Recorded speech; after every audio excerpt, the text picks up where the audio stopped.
안녕하세요. 손가락 복음 선교의 지휘자 강사입니다. 오신 것을 진심으로 환영하며 해피 바이블을 열어가도록 하겠습니다.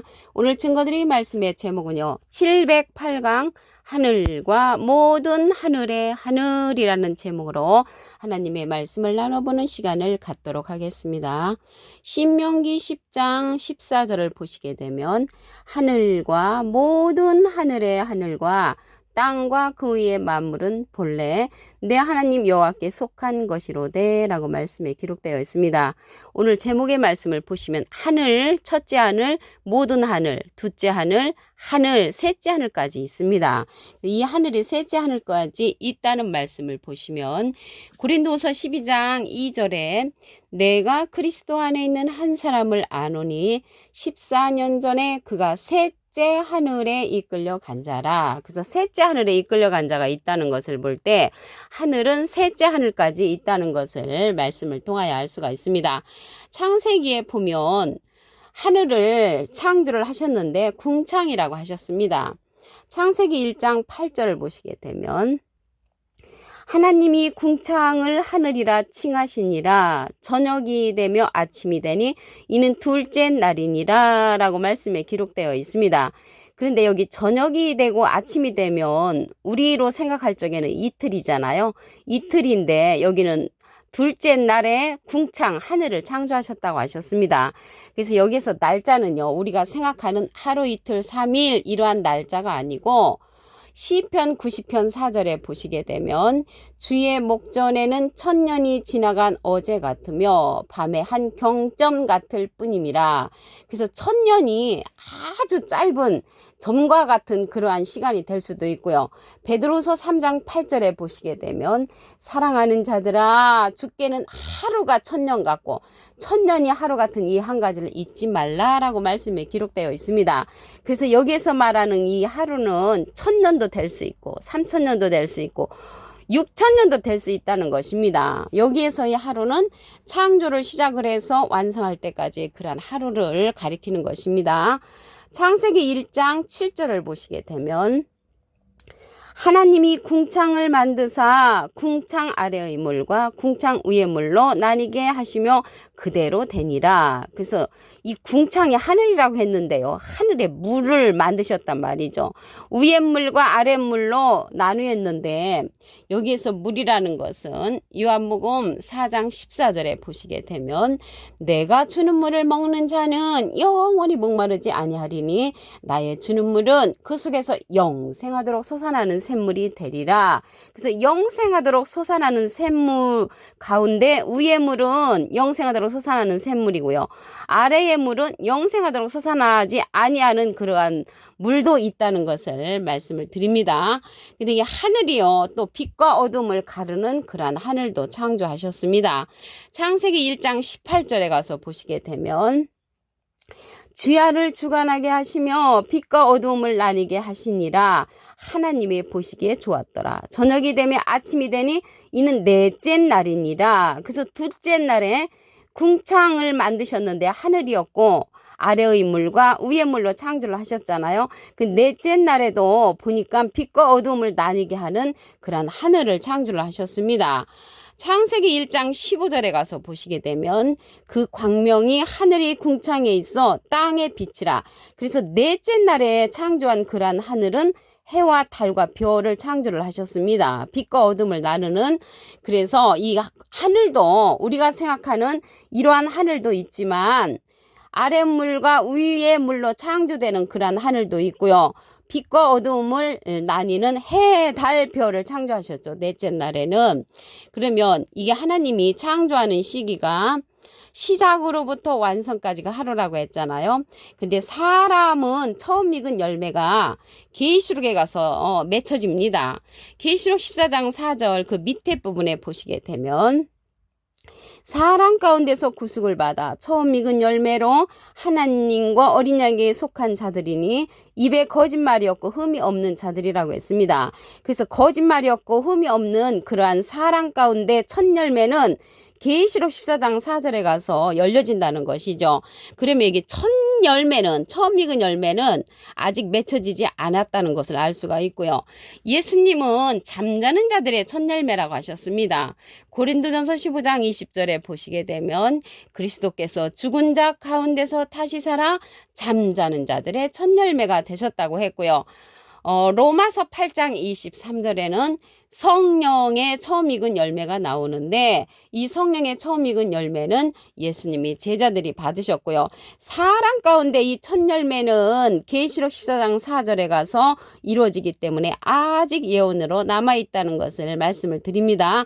이러한 자들이 거짓말이 없고 흠이 없다고 했는데요. 예수님은 진리로서 우리에게 보내셨지만 믿지를 않았죠.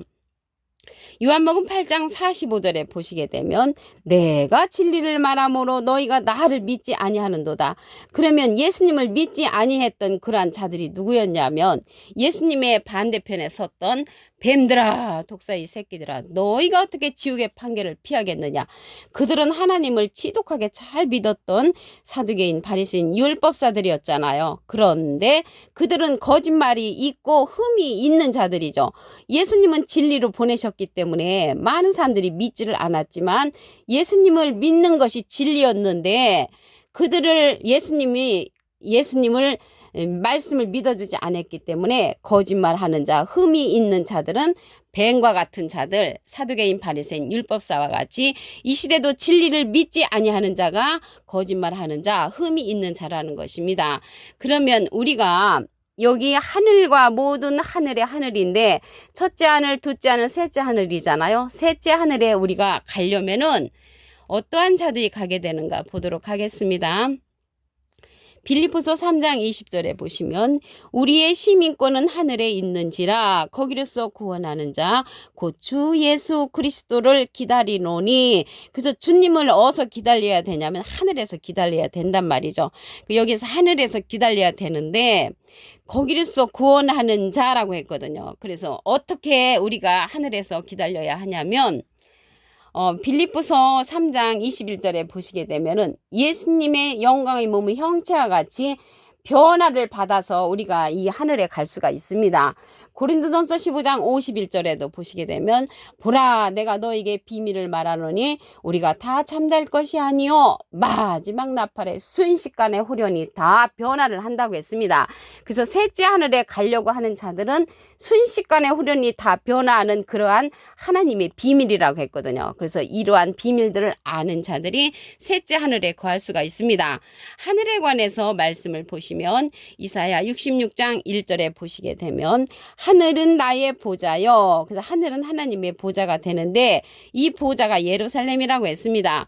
예레미야 3장 17절에 가서 보시면 그때 예루살렘이 여호와의 보좌라. 예루살렘이 여호와의 보좌인데요. 지금 중동에 있는 그러한 예루살렘이 아니고 다시 택하는 예루살렘이라고 했습니다. 스가랴 1장 17절에 그 밑에 부분에 보시게 되면 다시 예루살렘을 택하리라라고 말씀을 하셨고요. 스가랴 2장 12절에 그 밑에 부분에 보시면 다시 예루살렘을 택하신다고 말씀에 기록되어 있습니다. 그러면 다시 택하는 이 예루살렘은 어딘가 보시면 스가랴 8장 3절에 나 여호와가 말하노라 내가 시온에 돌아왔은즉 시온으로 돌아오시고요. 예루살렘 가운데 거하리니 예루살렘은 진리의 성읍이라. 그래서 다시 택하는 예루살렘은 진리의 성읍이 되는 것이고요. 그곳이 시온인데 하나님께서 여호와께서 그곳으로 돌아오신다고 말씀에 기록된 것을 알 수가 있습니다. 미가서 4장 2절에 보시게 되면은 이러한 예루살렘에서 여호와의 말씀이 나온다고 말씀에 기록되어 있습니다. 하늘에 관해서 말씀을 보도록 하겠습니다. 신명기 10장 14절을 보시면 하늘과 모든 하늘의 하늘과 그 위의 만물은 본래 내 하나님 여호와께 속한 것이라고 했습니다. 그래서 하늘과 모든 하늘의 하늘은 셋째 하늘까지 있다는 것을 말씀을 드렸죠. 고린도후서 12장 2절에 보시게 되면은 그가 셋째 하늘에 이끌려 간 자라. 그래서 셋째 하늘이 있다는 것을 볼 때 둘째 하늘, 첫째 하늘도 있다는 것을 말씀을 드립니다. 하나님이 지으신 궁창 하늘을 보겠습니다. 창세기 1장 8절에 보시게 되면 하나님이 궁창을 하느니라 칭하시니라. 저녁이 되며 아침이 되니 이는 둘째 날이니라. 그 둘째 날에 지은 그 하늘은 궁창인데 이 궁창이 아랫물과 위에물로 나뉘어졌다고 했습니다. 창세기 1장 7절에 보시게 되면 하나님이 궁창을 만드사 궁창 아래의 물과 궁창 위의 물로 나뉘게 하니 그대로 되셨는데 이 궁창의 물이라는 것은요. 요한복음 4장 14절에 보시게 되면 예수님께서 말씀하셨잖아요. 영생하도록 솟아나는 샘물이 되니라. 그래서 주님께서 주시는 영생하는 샘물이 될 수 있는 물은 궁창 위의 물, 영생하도록 솟아나는 샘물을 줄 수 없는 물은 궁창 아래 물로 상징되었다는 것을 말씀을 드립니다. 그러면 여기 하늘이요. 해, 달, 별을 지은 이러한 하늘은 넷째 날에 창조가 됐습니다. 창세기 1장 18절에 보시게 되면 주야를 주관하게 하시며 빛과 어둠을 나뉘게 하시니라. 하나님의 보시기에 좋았더라. 저녁이 되며 아침이 되니 이는 넷째 날이라. 그 넷째 날에 창조한 그러한 빛과 어둠을 나누게 하는 그 하늘은 해달별을 지은 그러한 하늘이죠. 창세기 1장 15절에 가서 보시면 그 광명이 하늘이 궁창에 있어 땅의 빛이라. 그래서 땅에 비치는 이러한 광명의 하늘은 해달별을 상징한다는 것을 말씀을 드립니다. 그리고 이제 사람 가운데 첫 열매가 계시록에 가서 열려지는데 말씀을 보도록 하겠습니다. 계시록 14장 4절 그 밑에 부분에 보시면 사람 가운데서 구속을 받아 처음 익은 열매로 하나님과 어린 양에게 속한 자들이니 입에 거짓말이 없고 흠이 없는 자라고 했습니다. 그래서 흠이 없는 이러한 자들이 첫 열매로서 사람 가운데 맺혀지는데 계시록 14장에 가서 맺혀진단 말이죠. 그러면 여기 거짓말 없고 흠이 없는 이러한 자들은 요한복음 8장 45절에 보시게 되면 내가 진리를 말함으로 너희가 나를 믿지 아니하는도다. 예수님께서 진리를 말했는데 믿지 아니하는 자가 거짓말이 있고 흠이 있는 자들이죠. 그들을 향하여서 예수님이 뭐라고 말했냐면 뱀들아 독사의 새끼들아 너희가 어떻게 지옥의 판기를 피하겠느냐. 사두개인 바리새인 율법사들을 가리켜서 거짓말이 있고 흠이 있는 자들이라고 호통을 치셨던 것입니다. 그러면 우리가 이 셋째 하늘에 가려면은 하늘에 시민권이 있어야 합니다. 빌립보서 3장 20절에 가서 보시면 우리의 시민권은 하늘에 있는지라 거기서 구원하는 자 주 예수를 기다린다고 했습니다. 그래서 우리가 어떻게 이러한 셋째 하늘에 가냐면 호련 변화를 받아서 갑니다. 고린도전서 15장 51절에 보시면 내가 너에게 비밀을 말하노니 이러한 것은 비밀인데 우리가 다 잠잘 것이 아니요 마지막 나팔에 순식간에 호련이 다 변화하리니 변화해서 가는 그러한 하늘은 셋째 하늘이라는 것을 말씀을 드립니다. 이러한 하늘은요 이사야 66장 1절에 보시면 하늘은 나의 보좌요. 하늘은 하나님의 보좌고요. 또한 이러한 내용이 비슷한 내용이 사도행전 7장 49절에도 보시게 되면 주께서 가라사대 하늘은 나의 보좌요. 하나님의 보좌가 하늘이고요. 이러한 하늘이 여호와의 보좌가 되는 곳이 예루살렘이라고 했습니다. 예레미야 3장 17절에 보시면 그때 예루살렘이 여호와의 보좌라. 예루살렘인데 중동에 있는 예루살렘을 가리키는 것이 아니고 다시 택하는 예루살렘이라고 했습니다. 스가랴 2장 12절에 그 밑에 부분에 보시게 되면 다시 예루살렘을 택하시리니 이렇게 말씀을 하셨고요. 스가랴 1장 17절에도 그 밑에 부분에 보시면 다시 예루살렘을 택하신다고 했습니다. 그래서 이 다시 택하는 예루살렘은 진리의 성읍이라고 했습니다.